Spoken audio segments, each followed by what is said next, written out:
सोचिए, आपने पूरे साल मेहनत की, दिन रात पढ़ाई की, परीक्षा में अपना सर्वश्रेष्ठ प्रदर्शन किया, लेकिन रिजल्ट आने के बाद जब आपने अपनी उत्तर पुस्तिका देखने की कोशिश की तो आपको धुंधली कॉपी मिली। कुछ पन्ने गायब दिखाई दिए और फिर आपके मन में सवाल उठने लगे कि आखिर आपकी कॉपी का मूल्यांकन सही तरीके से हुआ भी है या नहीं। और फिर जो हुआ उसने पूरे शिक्षा तंत्र को हिलाकर रख दिया। पहली बार एक छात्र को संसद की स्थायी समिति के सामने बुलाया गया। छात्र ने अपनी शिकायतें और सबूत पेश किए और उसके कुछ ही घंटों बाद केंद्र सरकार ने सीबीएसई के चेयरमैन और सचिव का तबादला कर दिया। क्या वाकई मूल्यांकन प्रक्रिया में कोई बड़ी गड़बड़ी हुई थी? क्या ऑन स्क्रीन मार्किंग सिस्टम में कोई तकनीकी या प्रशासनिक चूक हुई? क्या छात्रों का डेटा सुरक्षित था? और आखिर क्यों सरकार को देश के सबसे बड़े शिक्षा बोर्ड में इतना बड़ा प्रशासनिक कदम उठाना पड़ा? आज की इस खास रिपोर्ट में हम आपको बताएंगे सीबीएसई विवाद की पूरी कहानी। छात्र की शिकायत से लेकर संसद तक पहुंची आवाज, ऑन स्क्रीन मार्किंग सिस्टम पर उठे सवाल, पोर्टल में आई तकनीकी दिक्कतें और फिर सरकार के बड़े फैसले तक का पूरा सच। तो वीडियो को अंत तक जरूर देखिए, क्योंकि यह मामला सिर्फ एक छात्र या एक परीक्षा का नहीं, बल्कि देश के करोड़ों छात्रों के भविष्य और शिक्षा व्यवस्था की पारदर्शिता से जुड़ा हुआ है। देश की सबसे बड़ी स्कूली परीक्षा संस्था केंद्रीय माध्यमिक शिक्षा बोर्ड यानी सीबीएसई इन दिनों गंभीर विवादों के केंद्र में है। हाल ही में केंद्र सरकार ने सीबीएसई के चेयरमैन राहुल सिंह और सचिव हिमांशु गुप्ता का तबादला कर दिया। इस फैसले के बाद शिक्षा जगत में कई तरह की चर्चाएं शुरू हो गईं।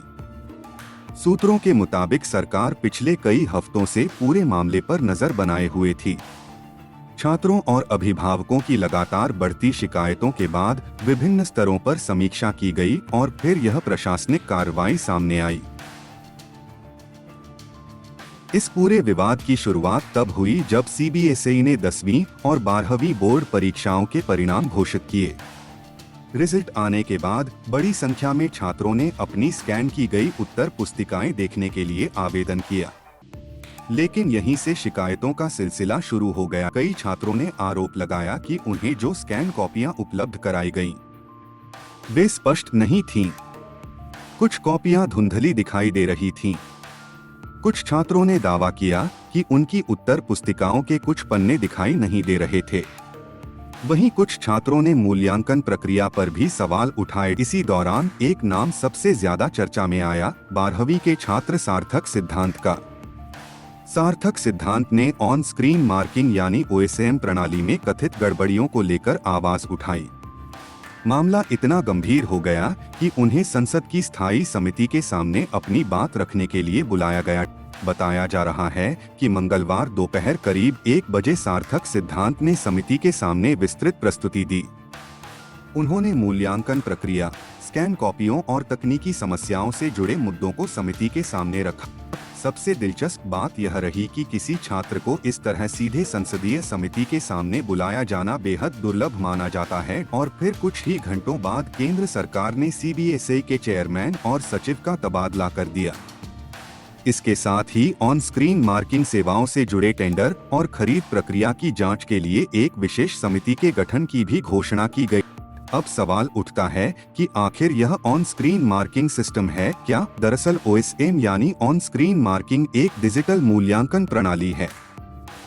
इसमें छात्रों की उत्तर पुस्तिकाओं को स्कैन किया जाता है और फिर परीक्षक उन्हें ऑनलाइन माध्यम से जांचते हैं। इस प्रणाली का उद्देश्य मूल्यांकन प्रक्रिया को तेज, आधुनिक और अधिक व्यवस्थित बनाना होता है। सीबीएसई ने इस बार 12वीं की उत्तर पुस्तिकाओं के मूल्यांकन में बड़े पैमाने पर इस तकनीक का इस्तेमाल किया था, लेकिन परिणाम घोषित होने के बाद इसी प्रणाली को लेकर सबसे ज्यादा सवाल उठने लगे। छात्रों और अभिभावकों ने पूछा कि जिस कंपनी को यह जिम्मेदारी दी गई, उसका चयन किस प्रक्रिया के तहत हुआ? क्या सभी नियमों का पालन किया गया? क्या छात्रों का डेटा पूरी तरह सुरक्षित था? और क्या मूल्यांकन प्रक्रिया में पर्याप्त पारदर्शिता सुनिश्चित की गई थी? विवाद तब और बढ़ गया जब रिवैल्यूएशन और स्कैन कॉपी देखने के लिए शुरू किया गया ऑनलाइन पोर्टल लगातार तकनीकी समस्याओं का सामना करता रहा। सीबीएसई ने 19 मई को यह पोर्टल शुरू किया था। लेकिन पहले ही दिन कई छात्रों को लॉगिन करने में परेशानी हुई। कुछ छात्रों ने शिकायत की कि पोर्टल खुल ही नहीं रहा था। कई लोगों को भुगतान करने में दिक्कतें आईं। कुछ आवेदन बीच में ही अटक गए। स्थिति ऐसी हो गई कि बोर्ड को आवेदन की अंतिम तिथि कई बार बढ़ानी पड़ी। इस बीच सीबीएसई ने दावा किया कि रिवैल्यूएशन पोर्टल को हैक करने की कोशिश की जा रही थी। बोर्ड के अनुसार इसी वजह से तकनीकी समस्याएं सामने आईं। हालांकि बोर्ड ने यह भी कहा कि सिस्टम की लगातार निगरानी की जा रही है और छात्रों के डेटा की सुरक्षा सुनिश्चित की गई है। फिर भी छात्रों और अभिभावकों की चिंताएं कम नहीं हुई। रिपोर्ट्स के मुताबिक रिवैल्यूएशन पोर्टल शुरू होने के बाद अब तक 16,000 से अधिक आवेदन प्राप्त हो चुके हैं।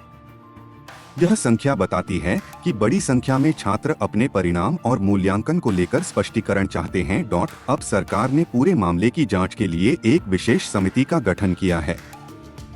यह समिति ऑन स्क्रीन मार्किंग सेवाओं से जुड़े टेंडर, खरीद प्रक्रिया और तकनीकी व्यवस्थाओं की जांच करेगी। समिति यह पता लगाएगी कि कहीं किसी स्तर पर नियमों की अनदेखी तो नहीं हुई और क्या पूरी प्रक्रिया निर्धारित मानकों के अनुरूप थी। फिलहाल सीबीएसई में चेयरमैन और सचिव का तबादला केवल एक सामान्य प्रशासनिक बदलाव नहीं माना जा रहा है। इसे देश की सबसे बड़ी शिक्षा प्रणाली में जवाबदेही तय करने की दिशा में एक महत्वपूर्ण कदम के रूप में देखा जा रहा है। अब सभी की नजर जांच समिति की रिपोर्ट पर टिकी हुई है। यह रिपोर्ट तय करेगी कि विवादों की असली वजह क्या थी, क्या वास्तव में मूल्यांकन प्रणाली में कोई खामी थी और भविष्य में करोड़ों छात्रों के हितों की रक्षा के लिए कौन-कौन से सुधार किए जाने चाहिए। फिलहाल इतना तो साफ है कि यह मामला केवल एक बोर्ड परीक्षा का नहीं है। यह मामला शिक्षा व्यवस्था में पारदर्शिता, तकनीकी विश्वसनीयता और छात्रों के अधिकारों से जुड़ा हुआ है। आप इस पूरे मामले पर क्या सोचते हैं? क्या ऑन स्क्रीन मार्किंग सिस्टम को और अधिक पारदर्शी बनाने की जरूरत है? अपनी राय हमें कमेंट करके जरूर बताइए। अगर आपको यह रिपोर्ट जानकारीपूर्ण लगी हो तो वीडियो को लाइक करें, चैनल को सब्सक्राइब करें और ऐसी ही महत्वपूर्ण खबरों के लिए हमारे साथ जुड़े रहें। धन्यवाद।